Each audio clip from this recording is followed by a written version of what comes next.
situated? All right. We are good. Okay, great. All right. Well, good afternoon. Thanks for joining us for this session, and thank you so much, JD, for the invitation to be here. I'm excited to share with you all today. I've been in the nonprofit sector for about a decade, and during that time, I've played various roles, from coordinating volunteers to COO and kind of everything in between. But in the roles that I've played, I've always been involved in the communication side of things for the nonprofits that I have worked at. And at New Incentives, I lead our communications team, which is responsible for increasing our presence both within Nigeria as well as globally. All right, sorry, I've got two computers here. I need to remember which one is which. At New Incentives, our mission is to save lives in a way that does the most good per dollar. Guided by evidence, we provide cash incentives to increase childhood vaccination rates. I've always been passionate about storytelling. We are storied creatures. We were born into a story. We live our lives through story. It's fundamental, really, to our humanity, right? Isn't this why people watch movies, read novels, reminisce around the dinner table about stories from childhood or what happened last weekend? We identify with the story climax and the plot twists. Jesus even taught in parables, right? The whole of Scripture is a narrative. So not only do we identify with story, but narrative can teach and bring understanding. In the context of the nonprofit space, to tell a story isn't to manipulate or to pull on heartstrings. But in my perspective, it is to participate in the true story. When executed with responsibility and, of course, with dignity, telling stories amplifies the impact in the nonprofit world. It tells of the hope that is realized for families like Kirimatu. So Kirimatu here, she's a 20-year-old mother of 4 children. These are her twin girls, Rabiatu and Miriam. When her neighbor's unvaccinated child nearly died from measles, she was committed to ensure that all of her children would be fully vaccinated. She didn't want that reality for her own children. Well, when New Incentives came into the program, because we just expanded into the area where she lives a little over a year ago, she found it much easier to bring her twins in for immunization. Why, you might ask? Well, the small cash incentive we provide, which is just less than a US dollar, makes it easier for her to get to the clinic, because no longer does she have to carry her twin girls to the clinic to get vaccinations, but instead she can use the money from the cash incentive to hire a motorcycle. She then afterwards told us that she uses it to just buy things that her children need. Telling stories helps do more good, hopefully, right? By bringing awareness and raising funds. I think that particularly in the EA space, there is a great opportunity to pair data with individual stories to bring to life those impressive numbers that we pour over in spreadsheets. I could have gone into marketing in the for-profit startup world. I've actually thought about it many times. But at the end of the day, personally, I have a passion for helping make all things new in my everyday work. Right after college, my husband and I started dipping our toe into the world of the Anglican Church. And it was during this time that I remember being introduced to the language of Christ making all things new, right? You'll remember some of this language from Caleb's talk earlier today, who's also an Anglican. But of course, this isn't unique to liturgical traditions, right? I mean, it comes right out of the book of Revelation. However, the understanding of the world being broken deeply and profoundly by sin, yet constantly yearning for all things to be made new and whole, really resonated with me. The reality of him making all new things begins with the incarnation, right? Him becoming man and taking on our flesh. St. Athanasius, a church father, in his book on the Incarnation, says, "You must understand why it is that the word of the Father, so great and so high, has been made manifest in bodily form. He's been manifested in a human body for this reason only, out of the love and goodness of his Father for the salvation of men." So he manifested in a human body out of love for us to save us. And then this culminates in the resurrection, right? That's how all things are made new. That's how Christ defeats sin, death, and the devil. Though we lingered in Anglicanism for a decade, where my husband served as a priest, we eventually found our home in the Eastern Orthodox Church.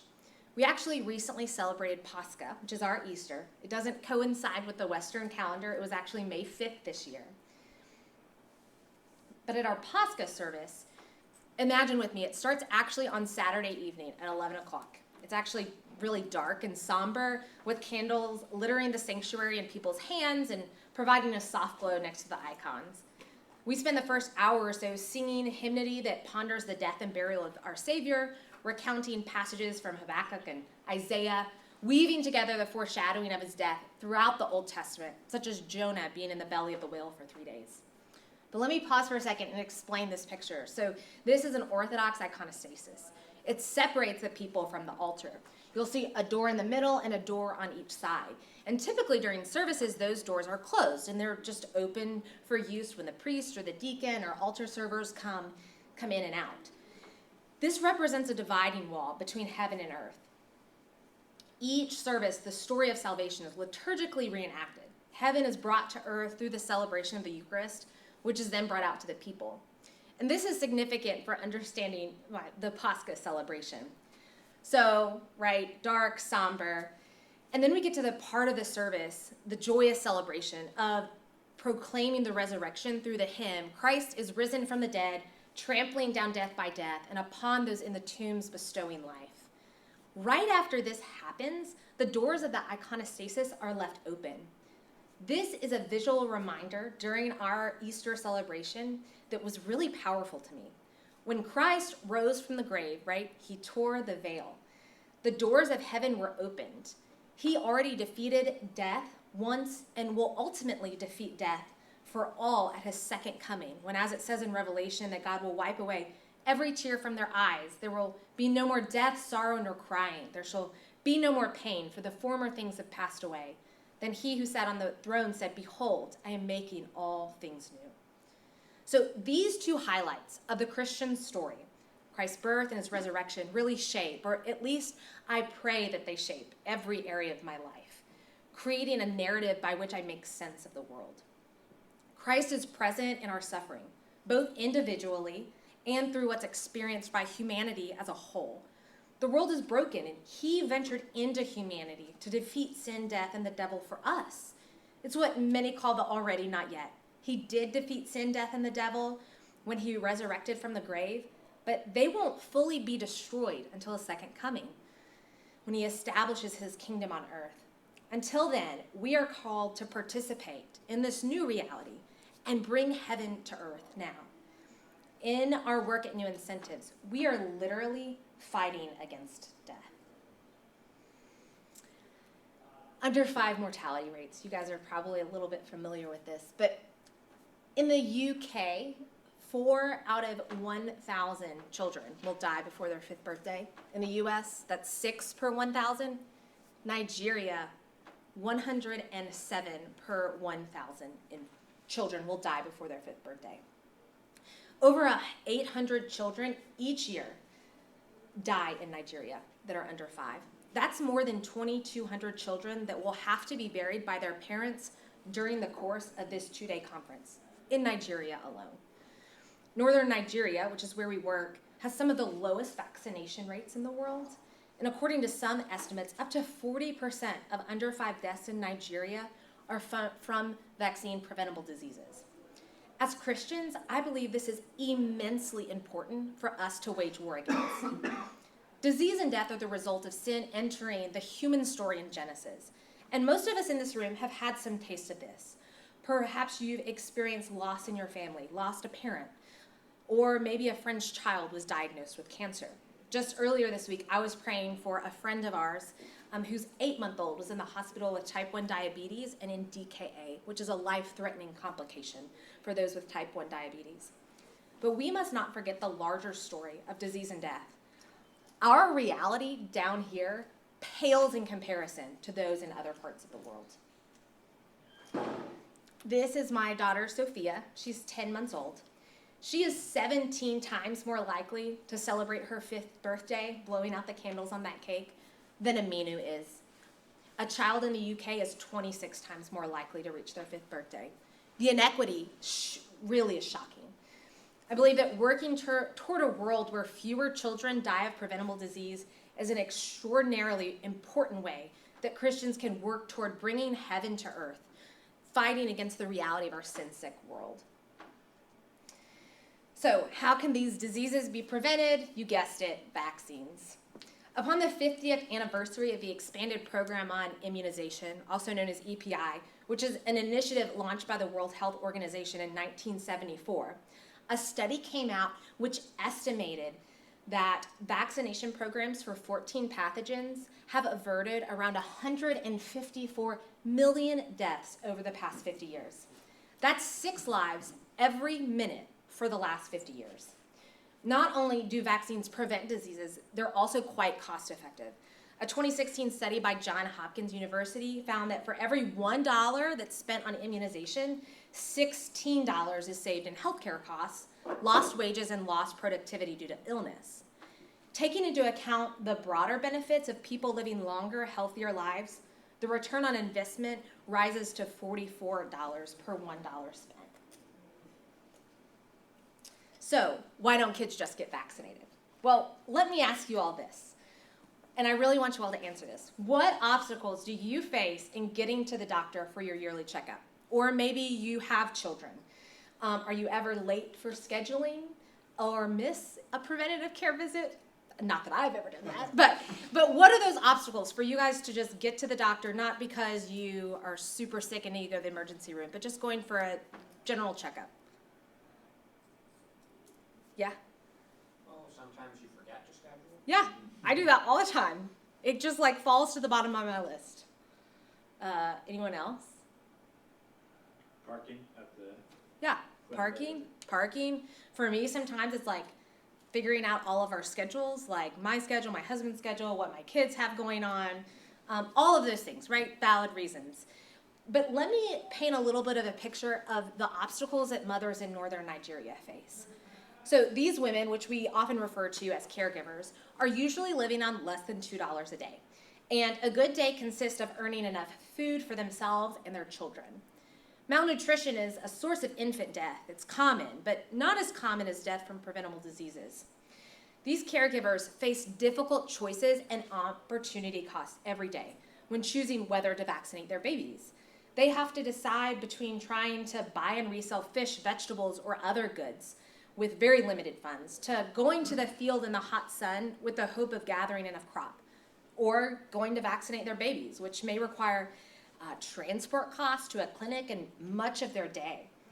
They may have spouses who have a variety of reasons for why they don't want them to visit clinics and for their babies to get vaccinated, including the fact that social benefits that they have been promised historically are almost non-existent. The obstacles that they face are many and complex, so we try to remove some of those barriers at New Incentives. We work in 9 states across northern Nigeria. It's a region with high under 5 mortality rates, lower vaccination rates, and high numbers of zero-dose children, which is defined as children who haven't received a single dose of diphtheria, tetanus, and pertussis-containing vaccines. So what do? Well, our program has 3 primary components. The first is to raise awareness about the benefits of childhood vaccinations. The second, and really the bread and butter of what we do, is to provide cash incentives at government clinics after children receive vaccinations. And then finally, we work to help improve the vaccine supply chain to ensure that there's vaccines are available at the clinics when the mother arrives with her children in tow. So first, raising awareness about the benefits of childhood vaccinations along with the cash incentive is a necessary component of the program. New incentive staff, Miriam right here, alongside clinic staff right beside her, with the support of community leaders, plan activities in order to bring awareness to the importance of vaccines and to address hesitancy and misconceptions. This photo is from an awareness session in a remote village in Kano State, Yan Lahadi. During the first quarter of 2024, in those 3 months, we participated in over 6,000 awareness sessions. Now, because of the angle of the photo, and we make sure to have consents on file for everyone in our photos, strategically placed outside of this are about 17 or 18 other fathers from this village.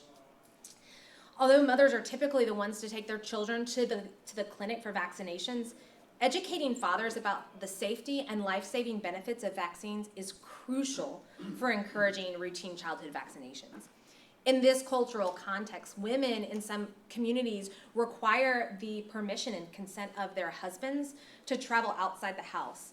And many mothers have told staff that they are prevented or discouraged from getting their children vaccinated due to their husband's distrust of vaccines. I just heard a story the other day from my colleague who was talking about she didn't take her child to get vaccinated because of her mother-in-law's strong beliefs and opinions. So for these reasons, we participate in these awareness activities, and we oftentimes encourage men to attend these awareness meetings to provide them with accurate information about vaccines and share more about the program.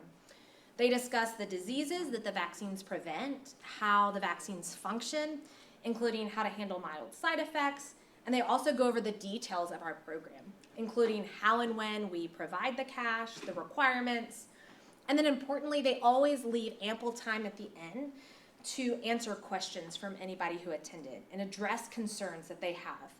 We found that this open dialogue is critical a part of the session. Cash incentives. Providing cash incentives is the heart and soul of what we do at New Incentives. Our goal is to increase childhood vaccination rates for all vaccines covered in Nigeria's routine immunization schedule to protect children against deadly yet preventable diseases.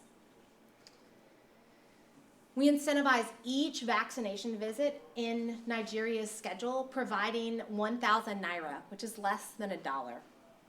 These, you'll see that these take place right after birth at 6, 10, and 14 weeks, and then they come back at 9 months and 15 months to finish out the childhood immunization schedule. We have a team of over 2,200 field officers who attend government immunization sessions to verify the immunizations, disperse the cash incentives. Our approach to program delivery is grounded in accountability and verification. First, the caregiver brings the child to the clinic. The new incentive staff enrolls the child in the program, provides the cash transfer, and then information on the next routine immunization visit. Caregivers then return for those subsequent vaccinations and cash transfers. And then RCT, which we'll talk a little bit about in a few minutes, found that the program doubles the rate of fully vaccinated infants in areas where the program operates. All right, and then vaccine supply. The first thing to understand about getting children vaccinated in a remote, low-resource setting like northern Nigeria is just how difficult it is to get vaccines from its arrival in the country to a remote clinic down here. It requires many steps and many dedicated government staff called cold chain officers to move the vaccine from location to location while keeping it at a consistent cold temperature. These officers are also responsible for allocating vaccine stock at the subsidiary level and keeping track of when vaccines run out, which is what we call stockouts. There are many roadblocks along the way, including keeping vaccines at the right temperature with unreliable electricity, extreme weather during rainy season during the summer months. Some staff have to transport vaccines via canoe in some of the states where we work. Safety and security is also an issue. Oftentimes, or I shouldn't say oftentimes, but sometimes armored guards are required for the transport of vaccines.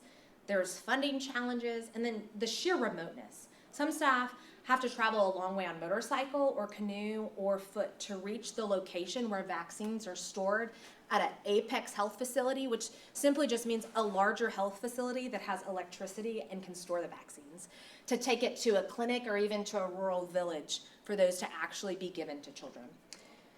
So we work to maintain strong relationships throughout this vaccine supply chain, from the clinic to the national level. Every day, our supply side officers engage with local cold chain officers to notify them when vaccines are stocked out, request additional supplies when running low, or communicate other supply side concerns. These are just a few of the ways that we help support the vaccine supply chain. We coordinate with the states to request additional vaccines when supplies are low. We host monthly roundtable meetings with the cold chain officers to share data, identify problems, work on solutions. We conduct daily supply side and availability assessments in each of the 6,200 clinics where we work. So whenever a field officer is there on those routine immunization days, they are taking stock of what's available in the clinic and we're reporting that back. We investigate why each stockout occurred and we help with the logistical support occasionally when vaccines need to move from one place to the other. All right, now that I've given you a kind of bird's eye view on the three elements of the program, I want to show a video so that you all can see inside one of the clinics in Jigawa where we work. The sound I don't think is working, but it doesn't really matter because it's not in English. So you'll just be reading the subtitles anyways. Let's see if this will work.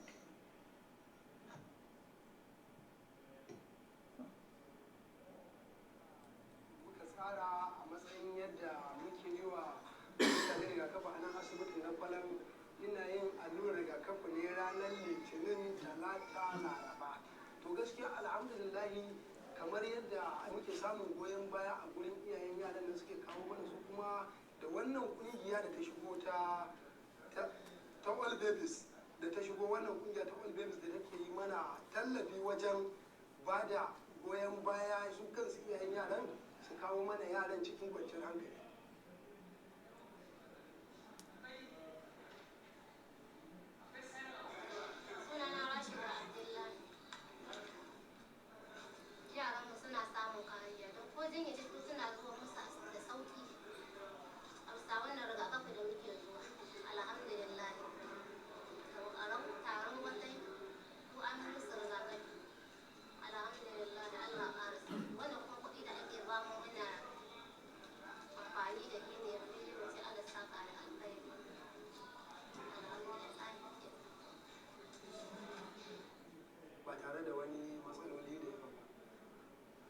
A baya ba ma samun jama'ar da muke samu a yanzu domin a baya ba ma kun yan tsirarin mutane da basu wuce mutum 7-8 a yayin yawa wani lokacin goma amma dalilin wannan zuwan kungiya da zo take tallafawa wajen kawo yaran nan ruwan ba su wani yan 500 wajen transport to muna samun mutum 30, 20 har 40 ma har zuwa 50 wannan mun ji daɗi kuma alhamdulillah muna fatan a ci gaba da bamu goyon baya kamar yadda aka saba alhamdulillah.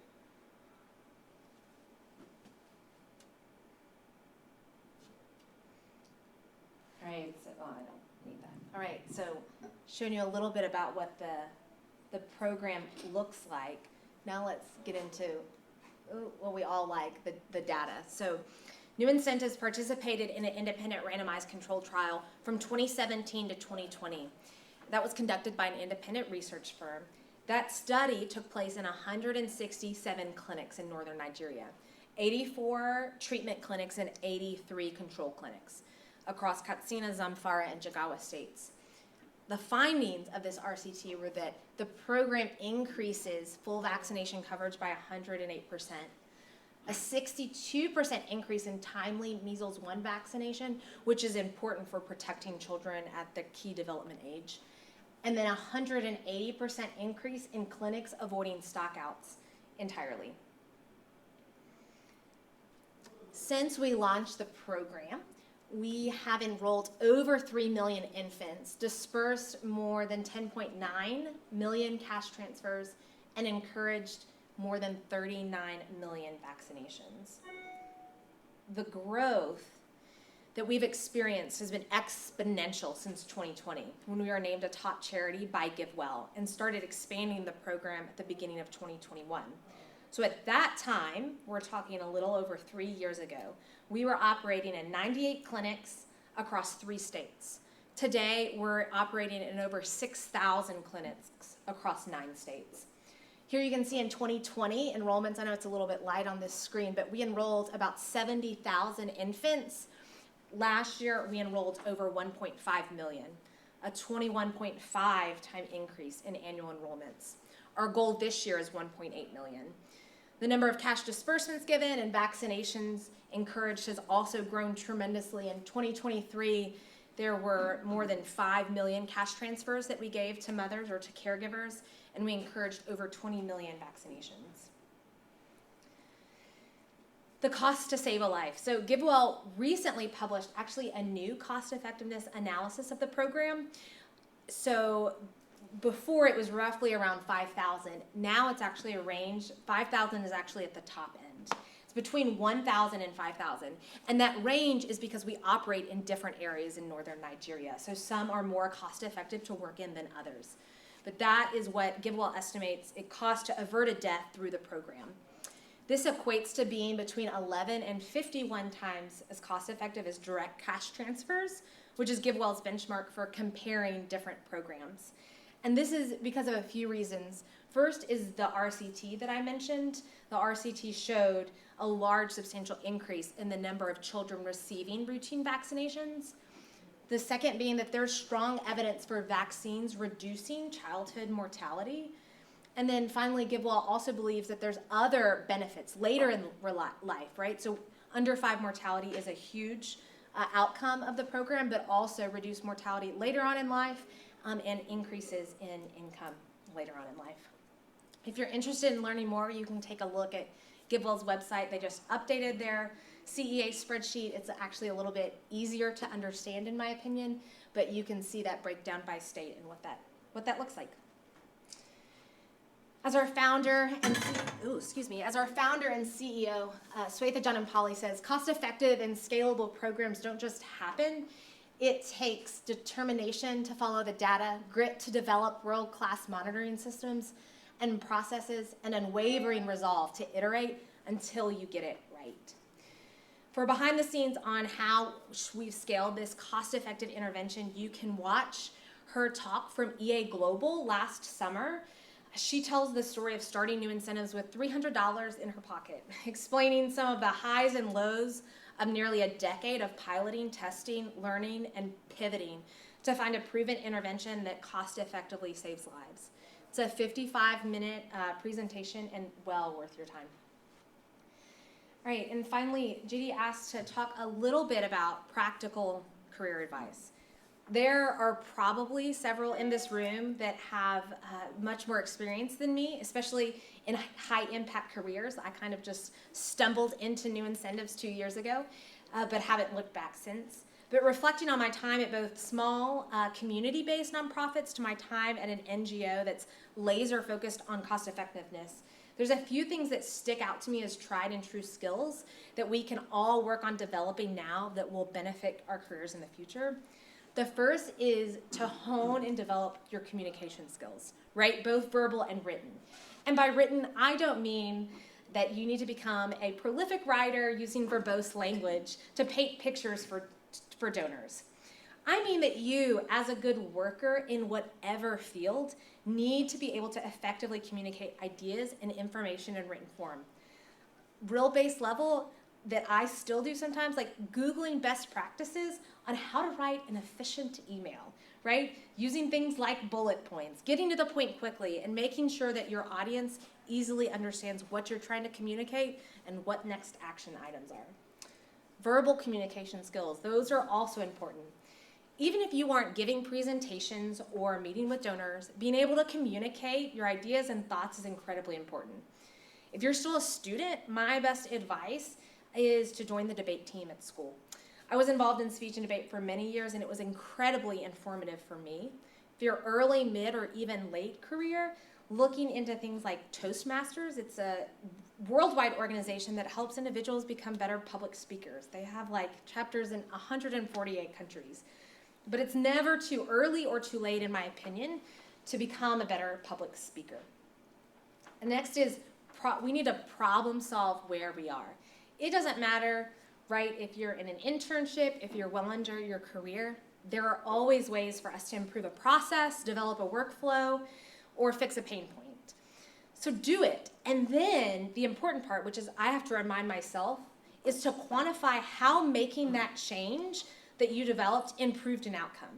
These small examples, I feel like, are worth their weight in gold later on down the road as you cite tangible instances in interviews and cover letters which demonstrate the worth that you can bring to an organization. So one of the things that my team has been working on this past year is to increase the stories that we're telling. We ask the question, how can we bring to life the work that's happening on the ground in a way that complements our data-driven and evidence-based approach? We've done this through ramping up our blog, and we've seen great success in this. The more story-centered content has resulted in a 4.6 time increase in new users coming to our website compared to previous blogs that didn't have a storytelling element. Stories are powerful, and feedback from our funding partners and from Google Analytics confirms this. At a previous nonprofit I worked on bringing a paper registration process all to for it to be online, and used lots of different platforms, Jotform, Zapier, those sorts of things. But it solved a problem and improved the process, and that is valuable to your current nonprofit, but I think great examples as you move through your career. So think about how you can fix something where you are and make it better. And then go learn a new hard skill. Figure out how to use Webflow if web design is of interest to you. Become a master at Google Sheets. Go get certified in Google Ad Grants. There are so many resources out there. There's countless Instagram accounts, YouTube videos, and it's going to be worth the time, the ROI for acquiring a new skill. And then if you're at all interested in communication and donor relations, 2 resources. First, look up Donald Miller. He's got a variety of resources from a book to online courses and newsletter, but he is all about storytelling, and his resources, in my opinion, are well worth the time to help you become a better storyteller, all with the end of encouraging your audience to take action and support the cause that you're championing. And then I would argue that in the communications field that you are more attractive as a worker, as an employee, if you also have some design skills. You can teach yourself, right? Webflow, we've talked about. You can use Canva. It's a free online tool. Like, you don't have to get all technical with Photoshop or Adobe. But one thing to note is design skills require training, right? But it also requires a good eye, and not all of us, that's not innate to all of us. But I think that's something that you can hone. So one of the things that I do is I like to look at other nonprofits and for-profits, to look at their branding, look at their website, look at the stories they're telling, because it'll help you kind of hone your eye. So I always look at Charity Water, and I always look at Give Directly. Those are the 2 that I love to see what they're doing. So I want to take a step back and leave you all with a few questions today. What story are you participating in? I don't just mean with your career, but your everyday relationships and in your community. How can your career amplify the story of fellow mankind who suffers greatly in an effort to bring hope to a world that's been broken by sin? Around 23,000 people die of preventable illness every day. That's not okay. How can you use your resources to help prevent children made in the image of God dying of preventable diseases? Are you allowing the story of Scripture, a fallen world that yearns for the new reality of Christ's incarnation and resurrection, to shape your decisions and be the constant lens by which you view the world? Is it just a theory, or are you living that out in practice? How can you be an instrument of making all things new, bringing healing to the sick just as Jesus did?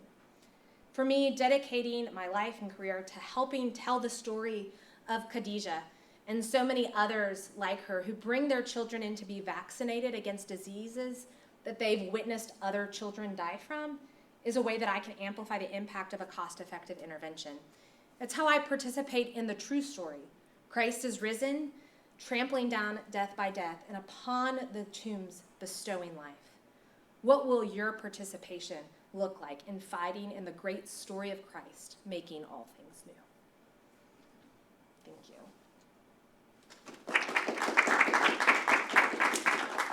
That was really wonderful. Thanks so much, Liz. I think we've got about 5 minutes for Q&A. There is Slido, but I reckon if we can, let's probably just do it verbally. We're a small room, but I'll also keep an eye on Slido in case you would prefer to drop questions there. So first question.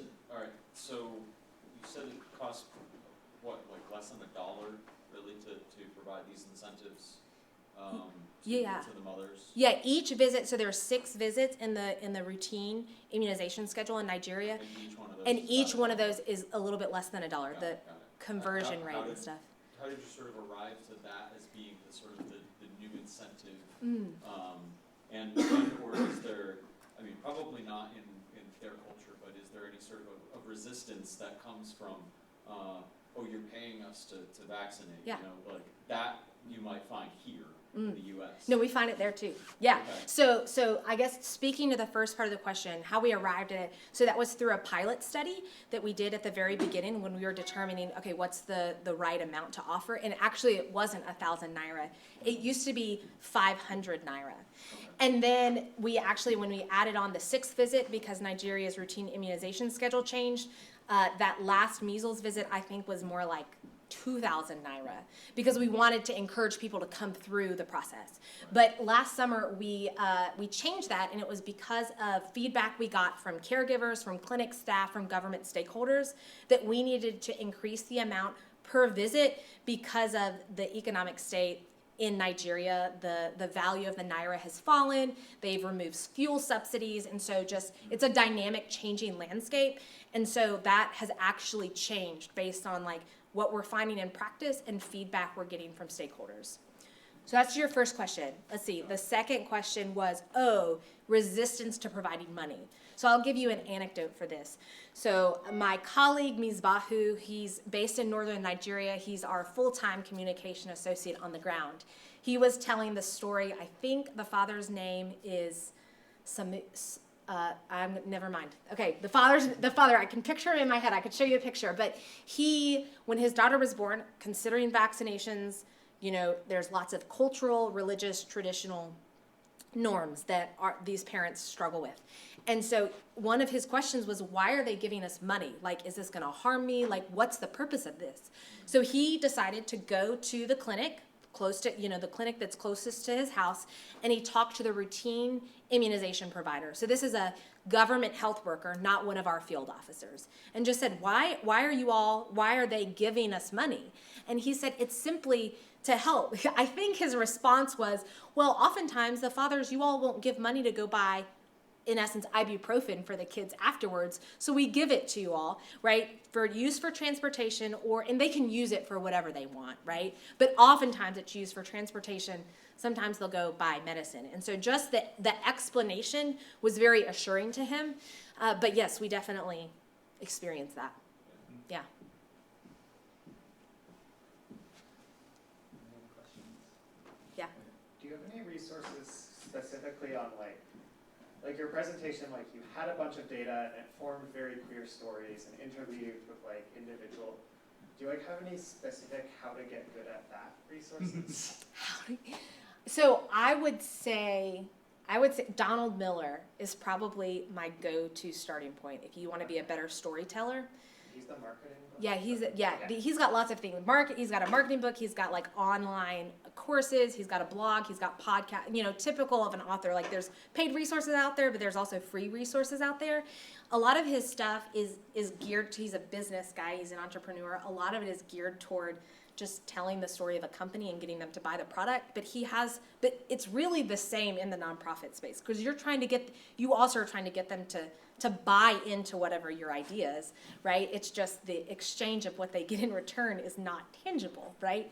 And he has some stuff that's specifically geared towards nonprofits, but I would start there. That would be my suggestion. Awesome, thank you. Yeah. Can I ask another follow-up to what I said before? Sure, yeah. So if they ask where is it coming from, I mean, I know that you sort of outlined the whole process for where it goes on a plane to then the cars to then the closer facilities and do they find resistance to it coming from like a Western nation or anything to that regard? Would it possibly be more of an incentive if it was a facility that you said was coming from within Africa? So are you talking about vaccines The or the cash vaccines, yeah. incentive? The vaccines. Sorry. Yeah, so we support the vaccine supply. Like we do not provide the vaccines. Like that, those are acquired by like the Nigerian government and like the Nigerian government and Gavi. Got it. And so those so we're supporting, we're not purchasing the vaccines. We'll like sometimes help get them from like, so recently there was logistical issues getting the vaccines from one of the zonal stores, so like Northeast, Northwest, to the state, and we paid for that transportation because there was a bottleneck.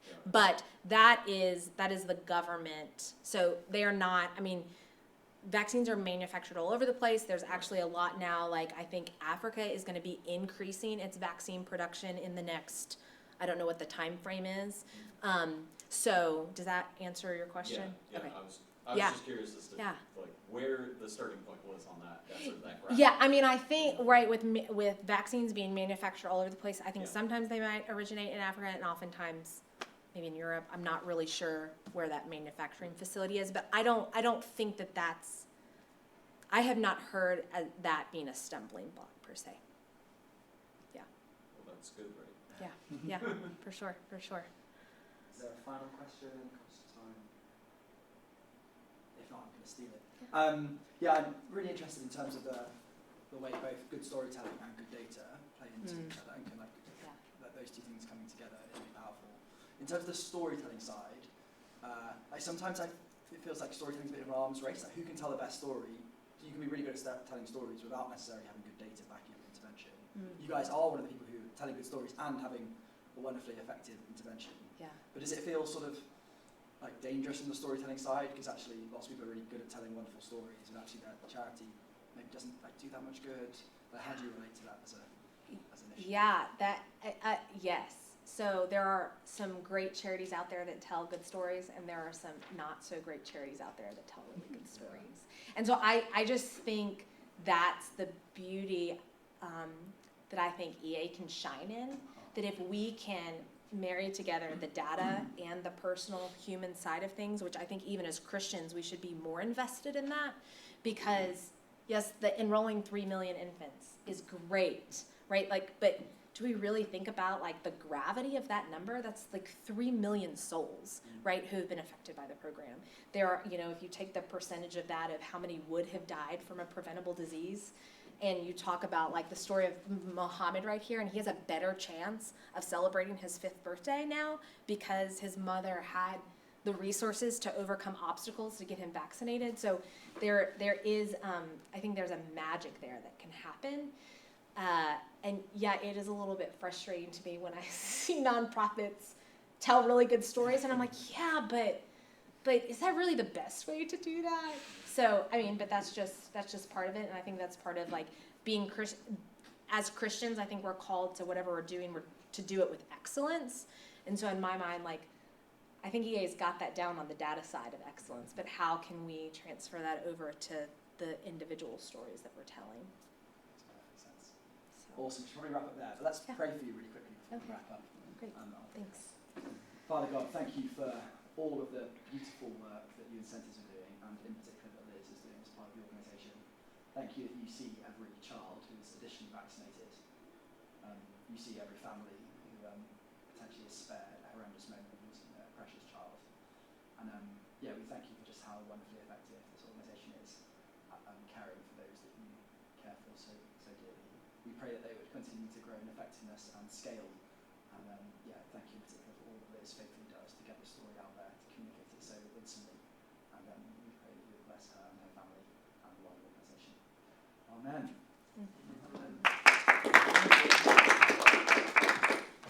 Thanks, Liz. Yeah, absolutely.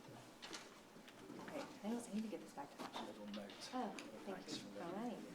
Thank you. That was wonderful. You wonderful communicator that you live up to. That was like good Oh, job. No, thank you. Really, really Thank compelling. you. So, Where are we off to next?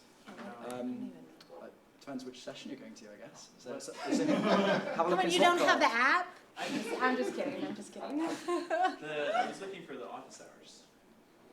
Okay. Isn't that right now? That's Yeah. just downstairs in the hall. Oh, okay. There we go. Now I'm I'm in. glad someone can help you run your life. I'm happy to return Ash's laptop. Okay, that is Asha's. I actually need to get my, gosh, I can't remember, whoever was moderating the other room. I need to actually go down there because he came in and I had a personal HDMI converter that he came in to get because they were missing one in that room. Oh, really? I also have a phone. Yeah, thanks so much. Yeah, sure. Here in the specialty. Yeah. Well, thanks for your help during session. Uh-huh. One laptop. Ah, great.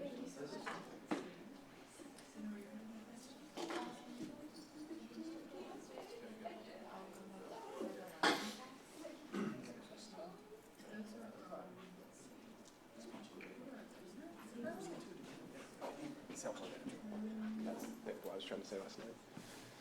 It's the speech and debatey stuff doesn't always sound natural. Yes.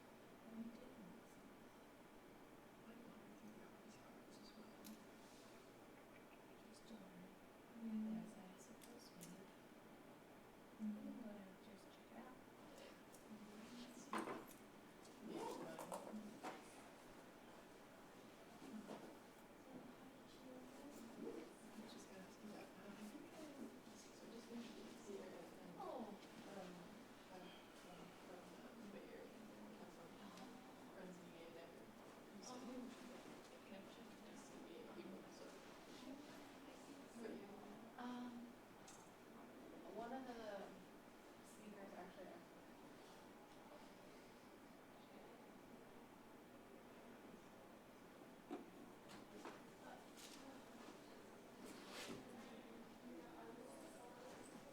Do you guys know what sessions in here next?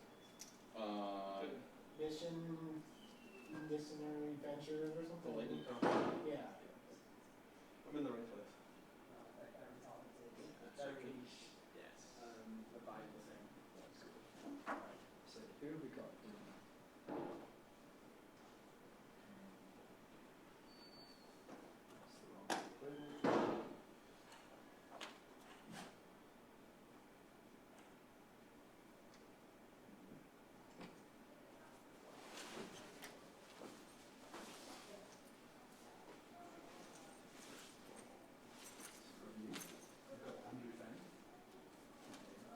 Cody. Cool. For this, I was thinking just to use, I've got just the first 2 slides in my other presentation. Should I just send it to you? Oh yeah, that's a good point. Have people not using slides for this? Yeah, good question. Do you have slides, Cody? No, that's fine. I mean, I could go either way. Well, I mean, there's no harm Yeah. in using slides. Do you have your laptop? Do you have a laptop? Yeah, I can get that, yeah. I mean, or If you have that, mine doesn't have great battery, so if you could use that's better. and then I think it's 5 minutes talk, 5 minutes Q&A. Perfect. I will give you like a 1 minute left of your Sure. 4 minutes. I think it is good to try and leave some space for Q&A rather than Yeah. just burn Yeah. the whole time up. I don't think I'll need Yeah, more 1 5 minute minutes. is going to be super helpful. And then I'll start snarling at you. Yeah. Just turn the power on. Are you giving the next talk, Ed? Well, this is a bunch of talks here. 5 minute talks and 5 minute Q&As. I see. Is it a panel? No, it's a series of lightning talks. One at a time. I'm just going to probably work down the list. You're first on the swap card app, so I'm just going to use that as the. Oh, that's cool. I think Andy wanted to go first, so I'll let Andy. Okay. Unless I'm Well, happy to go first. I'm the moderator. I'll do it at one. You do. Andy Bennett. King Andy King Bennett come over Alex. here and grovel to me. Why is that when you give it to Cody? No. There's 2 Andy. There's an Andrew and an Andy. It's just Andy Christmas. Andy goes, but yeah. Well, we'll have to see. Let's see how I'm feeling in the split second when I make the decision. Yeah. What is the? I find I don't spend much time speaking to microphones. Is this just sounds quite loud? Is that quite loud, or is that the right volume? I just never spend live. It was the right volume this morning. Oh, what? You were talking. Cody, that's what I want to hear. Great. Was he was like this morning? Yeah, thanks for coming, Ed. Thanks for coming to my talk. That was wonderful. Nice to see you there, mate. Yeah, Oh, your talk. Yeah, but I heard it last year. yeah I know. I did that talk at I'm the room manager for this, so if Oh. anyone has any needs or anything, you can let me know. Are you a lightning talk speaker, all of you or some of you? I'm moderating. You're moderating. You're Alex. Yeah. Yeah. Okay. So I don't know anything about. Yeah. Nice to meet you. Nice Do you to need meet Thomas. anything? I don't think so. Is this all good to go? And I don't know Okay. about this. This is someone else. it looks that like it's. does, It looks like it's that working does this already. stuff. Ed, did you email me the slides? It might be on even live right now. I Actually, think you might be it live. does Seeds on my. I mean, there's just a bunch of notifications. Wow, my dead name came up. Yeah. This is the problem. It's still like my default. Look. It's Everyone's got it's a my phone. default like Chrome browser. That's the problem. What's your name? You haven't changed it. How How do I get this to play? I feel like I've tried to. How do you get it to play? Yeah, I don't know. Why is this? What is this? Is this Google Slides? Yeah, you never used it. No, I use PowerPoint. I can all be. Right, it's going to give me the button now. So Yeah, you should Cody's just Cody so far, so we're missing quite a Ta-da. But Andy wants to go first. Okay, there's Andy. Andy, I have it from Ed that you'd like to go first. Is that right? I think that would probably make sense just because mine's kind of like the broadest overview. Awesome. Do you have slides or not? I do. Actually, JD has them. I mean, Can you, if you want them, do you have the ability to email me them from your phone and I could open them? no, I might be able to do that. I don't. Let's see. I can do it for you, Andy. Hold on. Is it the effective evangelism one? These ones? What did you Yeah, send that's me? right. I shared my slide with you. Yeah, I'll that's right. give them to Oh, Alex now. look at Glad I this. did that. And I actually changed. I made slight tweaks to them, but yeah, the ones since the one I sent you, I made a copy. I changed my title to. I think the only thing is I just changed the title to evangelism as a cause area, but it's the Okay. same thing. And Andy, we're going to do, it's 5 minutes speaking, 5 minutes Q&A. I'll give you a 1 minute warning when you're approaching 5 minutes. Oh, really? We're that strict? Yeah, because I think often what happens in lightning talks is you end up with no Q&A. And I think that's interesting about lightning Okay. talks is Q&A. Well, I'll try to talk fast. Okay, great.